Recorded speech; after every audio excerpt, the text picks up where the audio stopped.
Hello my dear friend and my dear student, मेरे इस YouTube channel में आप सभी लोगों का स्वागत है। मैं आप लोगों को इसमें भारत का संवैधानिक विकास पढ़ा रहा हूं, जो कि बीए प्रथम सेमेस्टर और एमए प्रथम सेमेस्टर का एक पेपर है, Indian national movement and Indian constitution. तो मैं इंडियन कॉन्स्टिट्यूशन से आप लोगों को भारत का संवैधानिक विकास, कॉन्स्टिट्यूशनल डेवलपमेंट ऑफ इंडिया पढ़ा रहा हूं। कॉन्स्टिट्यूशनल डेवलपमेंट ऑफ इंडिया के इस क्रम में मैं आप लोगों को पिछले वीडियो में 1861 का भारतीय परिषद अधिनियम बताया था या भारतीय शासन अधिनियम बताया था। इस वीडियो के अंतर्गत मैं आप लोगों को भारतीय परिषद अधिनियम 1892 और भारतीय परिषद अधिनियम 1909, जिसको हम मार्ले मिंटो सुधार के नाम से जानते हैं, के बारे में बताने जा रहा हूं। जैसा कि पिछले वीडियो में मैंने आप लोगों को 1861 के भारतीय शासन अधिनियम, 1873 के अधिनियम और 1876 के शाही उपाधि अधिनियम से अवगत कराया था। तो जो 1861 का भारतीय शासन अधिनियम था, इसमें परिषदों में गैर भारतीय सदस्यों का भी प्रतिनिधित्व सुनिश्चित किया गया था। लेकिन जो 1861 का भारतीय परिषद अधिनियम होता है, उसमें जो सदस्य होते हैं वह सदस्य निर्वाचित नहीं होते हैं, वह नामजद होते हैं। गवर्नर जनरल के द्वारा या गवर्नर के द्वारा, जो गवर्नर की विधान परिषद होती थी या गवर्नर जनरल की जो विधान परिषद होती थी, उसमें गैर सदस्यों को मनोनीत किया जाता था, नॉमिनेशन किया जाता था, इलेक्शन नहीं किया जाता था, उनका नॉमिनेशन के जरिए रिप्रेजेंटेशन होता था। और जिन सदस्यों का नॉमिनेशन के द्वारा विधान परिषदों में, चाहे वह गवर्नर जनरल की विधान परिषद हो चाहे गवर्नर की विधान परिषद हो, उसमें जब नामजद किया जाता था, उनका जब उसमें नॉमिनेशन किया जाता था, तो जो सदस्य होते थे उनको विधायन प्रक्रिया के अंदर कोई रुचि नहीं होती है, उनको विधायन प्रक्रिया की जानकारी भी नहीं होती है, वह केवल विधान परिषदों का शोभा बढ़ाने वाले होते हैं। वह सरकार क्या कर रही है इसमें कोई भी रुचि नहीं लेते हैं, कोई भी इंटरफियर नहीं करते हैं और कोई उनका रोल भी नहीं होता है। विधि निर्माण की प्रक्रिया में कोई उनका रोल भी नहीं होता है, वह केवल एक काठ का घोड़ा होते हैं, या इसको हम कह सकते हैं कि केवल शोभा बढ़ाने वाले व्यक्ति होते हैं। उनकी कोई विधान परिषद में कोई रुचि नहीं होती है, न ही उनको कोई अधिकार दिया जाता है, यह जो 1861 का भारतीय परिषद अधिनियम था, यह भारतीयों के लिए एक छलावा था, एक दिखावा था। यह भारतीयों को संतुष्ट करने के लिए लाया गया था, ताकि भारतीय संतुष्ट हो, भारतीयों को लगे कि नहीं, सरकार में हमारी भी भागीदारी सुनिश्चित की जा रही है। फिर 1885 में भारतीय राष्ट्रीय कांग्रेस की स्थापना होती है। 1885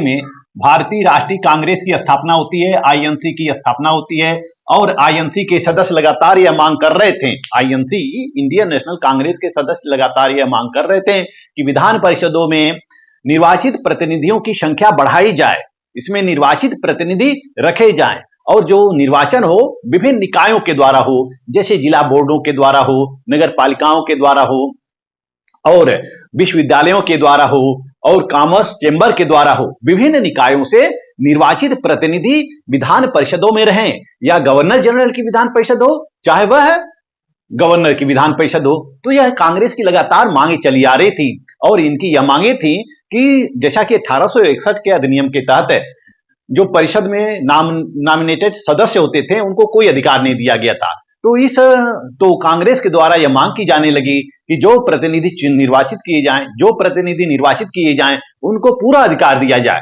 उनको बहस करने का अधिकार दिया जाए, जैसे बजट पर बहस करने का अधिकार दिया जाए, सार्वजनिक प्रश्नों पर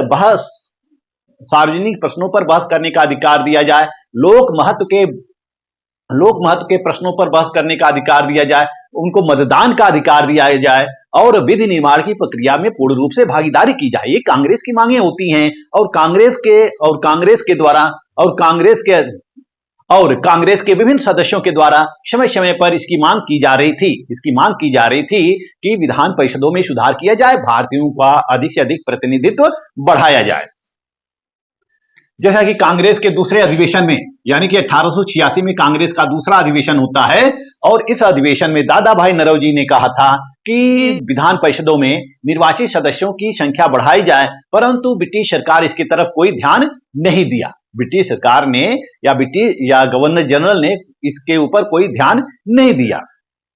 उस समय भारत के वायसराय होते हैं Lord Dufferin. Lord Dufferin Bharat के वायसराय होते हैं या गवर्नर जनरल होते हैं। वायसराय और गवर्नर जनरल एक ही व्यक्ति होता था। लॉर्ड डफरिन ने कांग्रेस की मांगों की तरफ कोई ध्यान नहीं दिया, लेकिन लॉर्ड डफरिन यह चाहता था कि विधान परिषदों की संख्या बढ़ाई जाए और शक्तियां बढ़ाई जाए। क्यों बढ़ाई जाए? क्योंकि लॉर्ड डफरिन भारत सचिव के हस्तक्षेप से चिंतित था, वह परेशान था। क्योंकि गवर्नर जनरल और ब्रिटिश सम्राट के बीच एक कड़ी कौन थी? एक कड़ी कौन था? भारत सचिव थे।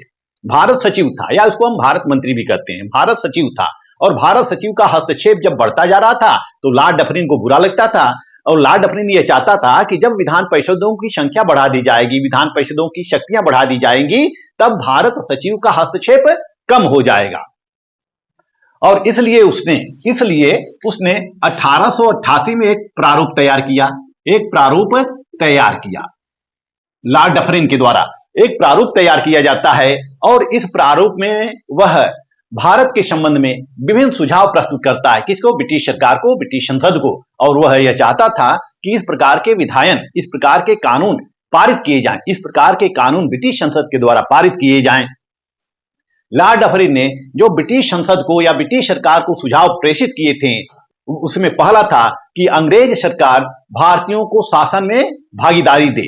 उनका पहला सुझाव था, लॉर्ड डफरिन का पहला सुझाव था कि अंग्रेज सरकार भारतीयों को शासन में भागीदारी दे। दूसरा यह सुझाव था कि गवर्नर जनरल की जो परिषद होती थी, विधान परिषद होती थी, विधान परिषद को कार्यकारिणी परिषद से प्रश्न पूछने का अधिकार दिया जाए।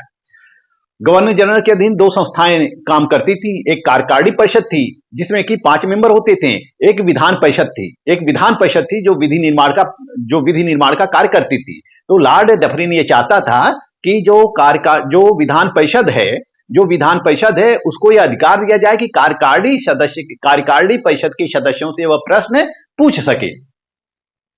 और तीसरा सुझाव उसने यह प्रस्तुत किया कि प्रांतों में विधान परिषदों का विस्तार किया जाए। जो प्रांत में विधान परिषद है, कहीं संख्या 6 थी, कहीं 10 थी, कहीं 12 थी, कहीं 8 थी, तो लॉर्ड डफरिन ये चाहता था कि जो प्रांत के गवर्नर जनरल के अधीन जो विधान परिषद है उनकी संख्या बढ़ाई जाए, उसमें भारतीयों को भी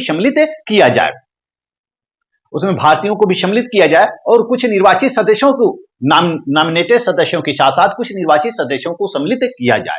तो ये लॉर्ड डफरिन ने सुझाव ब्रिटिश सरकार को भेजा और ब्रिटिश सरकार इस सुझावों पर वार्ता करती है, विचार विमर्श करती है और 1890 में एक विधेयक के रूप में यह लॉर्ड सभा में रखती है। एक विधेयक के रूप में लॉर्ड सभा में रखती है और इस पर बहुत धीमी गति से कार्य होता है और अंततः धीमी गति से पहुंचते पहुंचते यह विधेयक 20 जून 1892 को यह विधेयक पारित हो जाता है और एक एक्ट बन जाता है, अधिनियम बन जाता है, एक्ट बन जाता है यह। इस समय भारत के सचिव होते हैं लॉर्ड क्रास। भारत सचिव कौन होता है इसमें? भारत सचिव लॉर्ड क्रास होता है। भारत सचिव होता है। तो लॉर्ड क्रास के प्रयासों से यह विधेयक पास हो जाता है। 20 जून 1892 को यह अधिनियम बन जाता है, जिसको हम भारतीय परिषद अधिनियम या इंडियन काउंसिल एक्ट 1892 के नाम से जानते हैं। अब आइए देखते हैं कि भारतीय परिषद अधिनियम इंडियन काउंसिल एक्ट 1892 के अधीन कौन से प्रावधान थे। इसमें पहला प्रावधान होता है कि गवर्नर जनरल की जो विधान परिषद होती थी उसकी सदस्य संख्या कम से कम 10 और अधिक से अधिक 16 रखी गई। कम से कम 10 और अधिक से अधिक 16 रखी गई। यानी कि पहले गवर्नर जनरल की जो विधान परिषद होती थी उस विधान परिषद में सदस्यों की संख्या पहले 3 थी, फिर 4 होती है, फिर उसको 5 की जाती है, फिर 6 की जाती है। 1874 में एक और सदस्य को नॉमिनेट किया जाता है तो 6 सदस्य होते हैं, लेकिन 1892 के भारतीय परिषद अधिनियम के तहत गवर्नर जनरल की विधान परिषद में सदस्यों की संख्या न्यूनतम 10 की जाती है और मैक्सिमम यानी कि अधिकतम 16 कर दी जाती है। दूसरा प्रावधान यह किया जाता है कि गवर्नर जनरल की विधान परिषद में जो सदस्य होंगे वह आधे से अधिक गैर सरकारी सदस्य होंगे, गैर सरकारी सदस्य होंगे, आधे से अधिक गैर सरकारी सदस्य होंगे और कुछ निर्वाचित प्रतिनिधि होंगे, निर्वाचित प्रतिनिधि होंगे। यानी कि यह जो 16 सदस्य संख्या है इसमें से आधे से अधिक गैर सरकारी सदस्य होंगे और कुछ निर्वाचित सदस्यों को रखा गया। तो 20 जून 1892 को जो भारतीय परिषद अधिनियम पारित किया गया, भारतीय परिषद अधिनियम पारित किया गया, इस नए विधान के अंतर्गत गवर्नर जनरल के अधीन केंद्रीय विधानसभा, जिसको हम विधान परिषद भी कहते हैं, गवर्नर जनरल की विधान परिषद भी कहते हैं, उसको केंद्रीय विधानसभा भी कहते हैं। केंद्रीय विधान परिषद में सदस्यों की संख्या 16 हो जाती है, जिसमें कि 6 जो होते हैं वह सरकारी सदस्य होते हैं और 10 जो होते हैं वह गैर सरकारी सदस्य होते हैं, गैर सरकारी सदस्य होते हैं।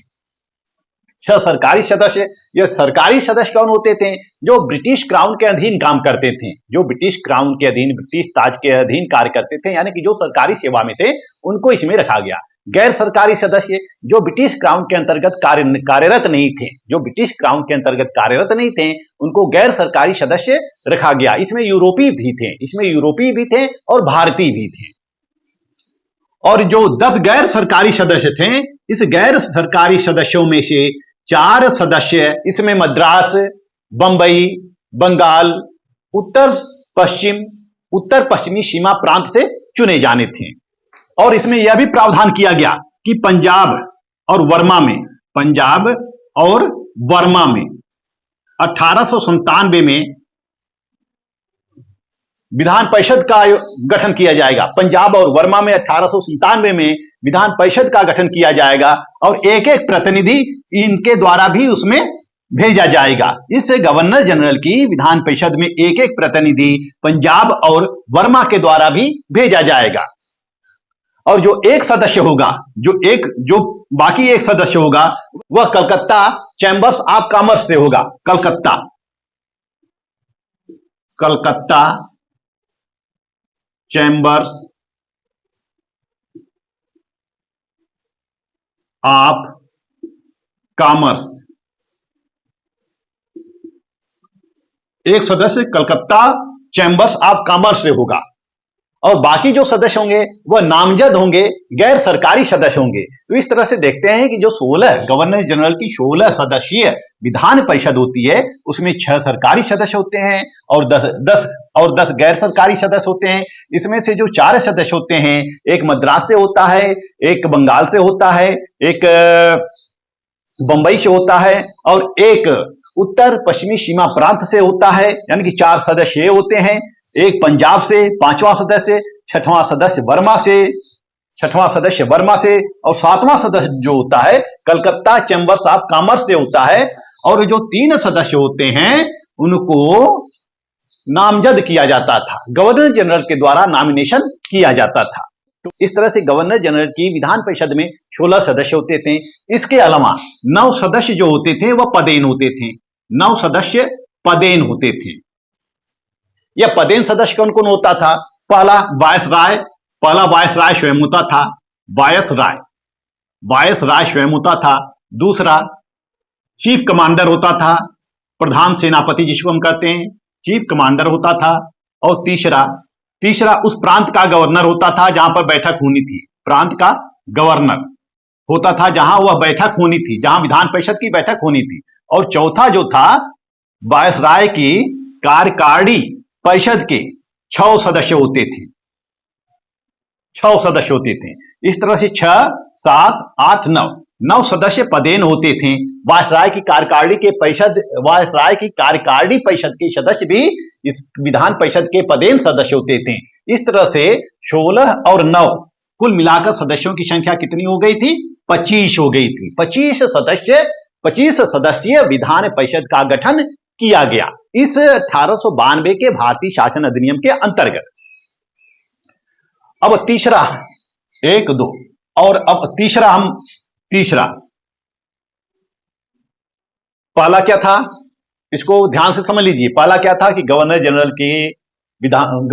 की विधान परिषद की संख्या में वृद्धि की गई, और इसमें यह उपबंध किया गया कि कम से कम 10, अधिक से अधिक 16 हो सकते हैं। दूसरा, गवर्नर जनरल की विधान परिषद में जो 16 सदस्य होंगे उसमें से आधे से अधिक गैर सरकारी होंगे, और बाकी निर्वाचित होंगे 6 सरकारी सदस्य, 10 गैर सरकारी सदस्य। 10 गैर सरकारी सदस्यों का निर्वाचन विभिन्न क्षेत्रों से होना था, और 9 पदेन सदस्य होते थे। कुल मिलाकर 16 और 9, कुल मिलाकर 25 की संख्या हो जाती है विधान परिषद की, केंद्रीय विधानसभा की या केंद्रीय विधान परिषद की। अब इस अधिनियम के तहत यह निश्चित किया गया कि जो प्रांतों की विधान परिषद है, ये तो केंद्रीय विधान परिषद थी, प्रांत की विधान परिषद है, उनकी भी संख्या बढ़ाई जाए। प्रांत की विधान परिषद की संख्या बढ़ाई जाए, और इसमें कम से कम, प्रांतों की विधान परिषद में कम से कम 6 सदस्य होंगे, और अधिक से अधिक 20 सदस्य होंगे। प्रांतों की विधान परिषद में कम से कम 6 सदस्य होंगे, और अधिक से अधिक 20 सदस्य होंगे। और यह भी उल्लेख किया गया कि जो प्रांतों की विधान परिषद होगी, उसमें 2/3 सदस्य गैर सरकारी होंगे, नॉन गवर्नमेंटल होंगे, गैर सरकारी होंगे। यानी कि 2/3 सदस्यों का 2/3 सदस्य जो होंगे वह सरकारी सेवा के बाहर होंगे। तो इस तरह से 1892 के भारतीय परिषद अधिनियम के अंतर्गत प्रांतों की विधानसभा की संख्या बढ़ाई गई, विधान परिषदों की संख्या बढ़ाई गई, और उनकी न्यूनतम संख्या 6 की गई, अधिकतम संख्या 20 की गई। और इस तरह से जो विभिन्न प्रांतों में जो विधान परिषद थी, जैसे कि बंबई में विधान परिषद की संख्या 8 हो गई, और मद्रास में विधान परिषद की संख्या 20 की गई, बंगाल में विधान परिषद की संख्या 20 की गई, उत्तर पश्चिमी सीमा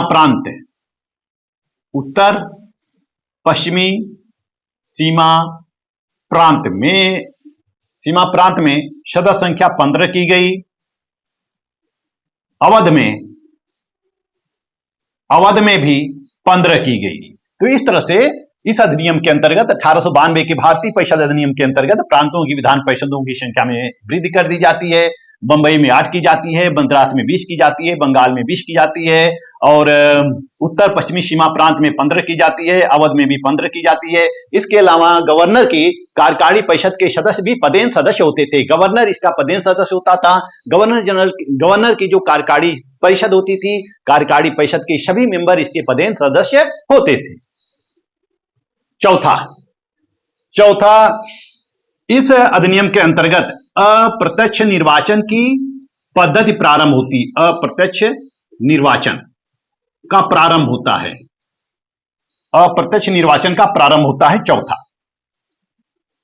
अब जो विधान परिषद के सदस्य होते थे वह जिला बोर्डों के द्वारा निर्वाचित किए जाते हैं, नगर पालिका के द्वारा निर्वाचित किए जाते हैं, विश्वविद्यालयों के द्वारा निर्वाचित किए जाते हैं, बड़े बड़े जमींदारों के द्वारा निर्वाचित किए जाते हैं, चैंबर ऑफ कॉमर्स के द्वारा निर्वाचित किए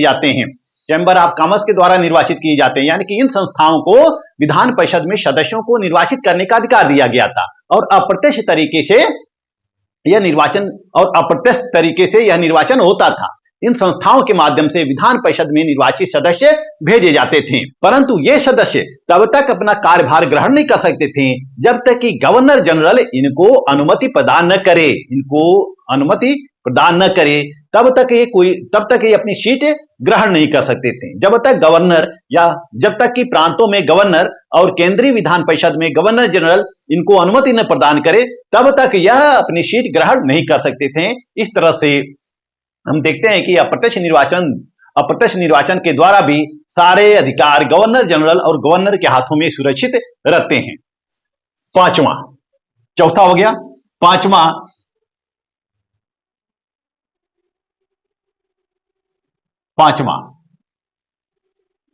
पांचवा परिवर्तन यह किया गया इस अधिनियम के अंतर्गत कि इसमें गवर्नर या गवर्नर जनरल को यह अधिकार दिया गया कि वह विधान परिषद में खाली सीटों को भर सकते थे। विधान परिषद में खाली सीटों को भर सकते थे। उन खाली सीटों के लिए फिर से वह फिर से अन्य सदस्यों का नाम, फिर से वह किसी दूसरे सदस्य को नामजद कर सकते थे, या जिस सीट पर निर्वाचन हुआ है उस सीट पे फिर से चुनाव करा सकते थे। यानी कि गवर्नर जनरल और गवर्नर को यह अधिकार दिया गया था कि विधान परिषद और केंद्रीय विधान परिषद और प्रांतीय विधान परिषद की खाली सीटों में वह फिर से चुनाव कर सकते थे। इसमें यह प्रावधान किया गया कि जो खाली सीटें रह जाती हैं, खाली सीट कब रह जाती है, जैसे कोई सदस्य लगातार 2 महीने तक अनुपस्थित रहता है। वर्तमान में भी यह व्यवस्था है हमारे भारतीय संसद में कि जो व्यक्ति लगातार 2 महीने यानी 60 दिनों तक अनुपस्थित रहता है उसकी सदस्यता समाप्त की जा सकती है। दूसरा, मृत्यु होने पर। तीसरा, स्वेच्छा से त्याग पत्र देने पर। इन 3 परिस्थितियों में यदि सीटें खाली हो जाती हैं तो उस सीटों पर पुनर्निर्वाचन कराया जाता है। छठवां, इस अधिनियम के अंतर्गत नेक्स्ट जो प्रावधान होता है वह यह होता है कि जो विधान परिषद या केंद्रीय विधान परिषद या प्रांतीय विधान परिषद के सदस्य होते हैं उनको बजट पर बहस करने का अधिकार दे दिया गया। बजट पर बहस करने का अधिकार दे दिया गया। जैसा कि कांग्रेस लगातार ये मांग कर रही थी कि हमको बजट पर बहस करने का अधिकार दिया जाए। इसमें अधिकार तो दे दिया गया लेकिन मतदान का अधिकार नहीं दिया गया। इनको प्रश्न पूछने का अधिकार दे दिया गया लेकिन पूरा प्रश्न पूछने का अधिकार नहीं दिया गया। यानी कि कुछ अधिकार दे दिए गए, फिर भी अधिकार देकर उनको एक हाथ से अधिकार वापस ले लिया गया। जो 7वां प्रावधान था इस अधिनियम के अंतर्गत, इस अधिनियम के अंतर्गत नए विधान बनाने के लिए, चाहे वह प्रांत में हो चाहे वह केंद्र में हो, नया विधान बनाने के लिए केंद्रीय विधान परिषद और प्रांतीय विधान परिषद को अधिकार दे दिया गया। यानी केंद्रीय विधान परिषद या प्रांतीय विधान परिषद को यह अधिकार दिया गया कि वह फिर से नए कानून बना सकते हैं, पुराने कानूनों को समाप्त कर सकते हैं। विधान परिषद को कानून बनाने का अधिकार दे दिया गया, परंतु यह कानून बनाने का अधिकार गवर्नर जनरल की स्वीकृति से था। यानी गवर्नर जनरल की अनुमति से ही वह नए कानून बना सकते थे और पुराने कानूनों को समाप्त कर सकते थे। इस तरह से हम देखते हैं कि इस 1892 के भारतीय परिषद अधिनियम के अंतर्गत कुछ परिवर्तन तो किए गए लेकिन संपूर्ण शक्तियां ब्रिटिश गवर्नर के हाथों में ही रही, गवर्नर और गवर्नर जनरल के हाथों में ही रही। तो 1892 का भारतीय परिषद अधिनियम भारत में लागू कर दिया जाता है, लेकिन इससे भारतीय संतुष्ट नहीं होते हैं। भारतीयों में काफी निराशा व्याप्त हो जाती है। जैसा कि 1885 में भारतीय राष्ट्रीय कांग्रेस की स्थापना होती है और 1892 में भारतीय परिषद अधिनियम आता है। 7 वर्षों का संघर्ष होता है कांग्रेस का, तब जाकर उनको 1892 का भारतीय परिषद अधिनियम मिलता है। लेकिन इस भारतीय परिषद अधिनियम से कांग्रेसियों में निराशा हो जाती है, भारतीय जनता में निराशा हो जाती है, क्योंकि इसमें भारतीयों की बात तो की गई थी लेकिन भारतीयों को व्यापक अधिकार प्रदान नहीं किया गया था। परिषद जो केंद्रीय विधान परिषद होती थी या प्रांतीय विधान परिषद होती थी उसमें सरकारी बहुमत बना रहा और गैर सरकारी सदस्यों का बहुमत उसमें कम हो गया था। तो इस तरह से हम देखते हैं कि 1892 के भारतीय परिषद अधिनियम में 1861 में जो कमियां रह गई थी उस कमियों में सुधार किया गया और नया अधिनियम लागू किया गया। लेकिन यह अधिनियम ऐसा बनाया गया था कि इस अधिनियम में भी सरकारी बहुमत बना रहता है, गवर्नर और गवर्नर जनरल की शक्तियां बनी रहती हैं। इस अधिनियम में भी बहुत सारी कमियां रहती हैं, यह भारतीयों को संतुष्ट नहीं कर पाता है। फिर भी इस अधिनियम के द्वारा परिषदों की संख्या में वृद्धि की जाती है, चाहे वह केंद्रीय विधान परिषद की हो चाहे प्रांतीय विधान परिषद की हो, परिषदों की संख्या में वृद्धि की जाती है और अप्रत्यक्ष निर्वाचन की व्यवस्था की जाती है कि जो परिषद में सदस्य होंगे उनका निर्वाचन जिला बोर्डों के द्वारा होगा, नगर पालिकाओं के द्वारा होगा, विश्वविद्यालयों के द्वारा होगा, कलकत्ता चैंबर्स ऑफ कॉमर्स के द्वारा होगा, कलकत्ता चैंबर्स ऑफ कॉमर्स के द्वारा होगा। विभिन्न संस्थाओं को यह अधिकार दिया गया कि वह विधान परिषद में प्रतिनिधि भेज सकते हैं, चुनकर प्रतिनिधि भेज सकते हैं और जो प्रतिनिधि होते थे, जो विधान परिषद के प्रतिनिधि होते थे, उनको बजट पर बहस करने का अधिकार दिया गया, प्रश्न पूछने का अधिकार दिया गया, चर्चा करने का अधिकार दिया गया। तो इस तरह से कुछ अधिकारों की शुरुआत हो जाती है। तो इस तरह से 1892 के भारतीय परिषद अधिनियम के अंतर्गत कुछ अधिकारों की शुरुआत हो जाती है, लेकिन इस अधिनियम में भी बहुत कमियां रह जाती हैं। और फिर नेक्स्ट अधिनियम बनता है भारतीय परिषद अधिनियम 1909, या इसको मार्ले मिंटो सुधार 1909 कहते हैं, इंडियन काउंसिल एक्ट 1909 कहते हैं। इस अधिनियम को मैं आपको नेक्स्ट वीडियो में बताऊंगा। इस अधिनियम को मैं आपको नेक्स्ट वीडियो में बताऊंगा। मेरा वीडियो आपको अच्छा लगे तो मेरे वीडियो को आप लोग देखते रहिए, मेरे चैनल को लाइक, सब्सक्राइब और शेयर करते रहिए। मिलते हैं नेक्स्ट वीडियो में, तब तक के लिए धन्यवाद।